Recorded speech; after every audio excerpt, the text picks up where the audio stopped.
രണ്ട് രാജാക്കന്മാർ 24-ാം അധ്യായം. യഹോയാക്കീമിന്റെ കാലത്ത് ബാബിലോൺ രാജാവായ നെബൂഖദ്നേസറിന്റെ ആക്രമണമുണ്ടായി. യഹോയാക്കീം 3 വർഷം അവന് കീഴ്പ്പെട്ടിരുന്നു. പിന്നീട് അവനെ എതിർത്തു. അപ്പോൾ താൻ തന്റെ ദാസന്മാരിലൂടെ അരുളിച്ചെയ്തതുപോലെ യൂദായെ നശിപ്പിക്കാൻ യഹോയാക്കീമിനെതിരെ കർത്താവ് കൽദയർ, സിറിയക്കാർ, മോവാബ്യർ, അമ്മോന്യർ എന്നിവരുടെ സേനകളെ അയച്ചു.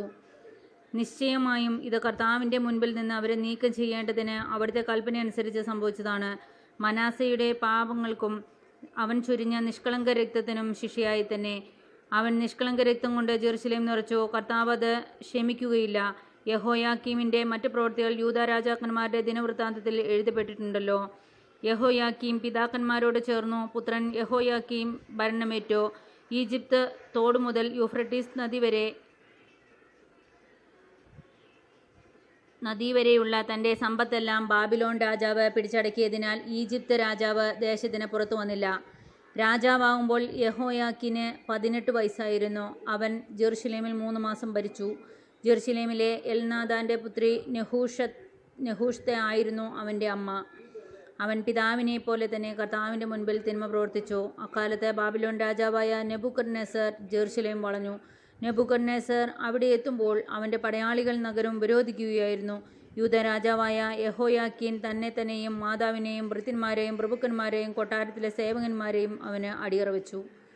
ബാബിലോൺ രാജാവ് തന്റെ 8-ാം ഭരണവർഷം അവനെ തടവുകാരനാക്കുകയും ദൈവാലയത്തിലെയും കൊട്ടാരത്തിലെയും നിധികൾ കൊള്ളയടിക്കുകയും ഇസ്രായേൽ രാജാവായ സോളമൻ കർത്താവിന്റെ ആലയത്തിനു വേണ്ടി നിർമ്മിച്ച സ്വർണ്ണപാത്രങ്ങൾ കഷ്ണങ്ങളാക്കുകയും ചെയ്തു. കർത്താവ് മുൻകൂട്ടി അറിയിച്ചതുപോലെ തന്നെയാണ് ഇത് സംഭവിച്ചത്. ജെറുസലേം നിവാസികൾ, പ്രഭുക്കന്മാർ, ധീരയോദ്ധാക്കൾ, 10,000 തടവുകാർ, ശില്പികൾ, ലോഹപ്പണിക്കാർ എന്നിവരെ അവൻ പിടിച്ചുകൊണ്ടുപോയി. ദരിദ്രർ മാത്രം ദേശത്ത് അവശേഷിച്ചു.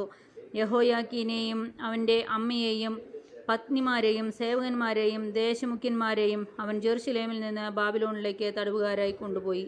ബാബിലോൺ രാജാവ് 7,000 ധീരയോദ്ധാക്കളെയും ശില്പികളെയും ലോഹപ്പണിക്കാരുമായി 1000 പേരെയും തടവുകാരായി കൊണ്ടുപോയി. അവർ ശക്തന്മാരും യുദ്ധത്തിന് കഴിവുള്ളവരുമായിരുന്നു. ബാബിലോൺ രാജാവ് യഹോയാക്കീമിന്റെ പിതൃസഹോദരനായ മത്താനിയായെ പകരം രാജാവാക്കുകയും അവന്റെ പേര് സെദക്കിയ എന്ന് മാറ്റുകയും ചെയ്തു.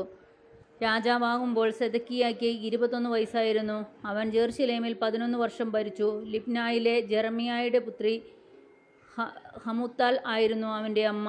യഹോയാക്കീമിനെ പോലെ അവനും കർത്താവിന്റെ മുൻപിൽ തിന്മ പ്രവർത്തിച്ചു.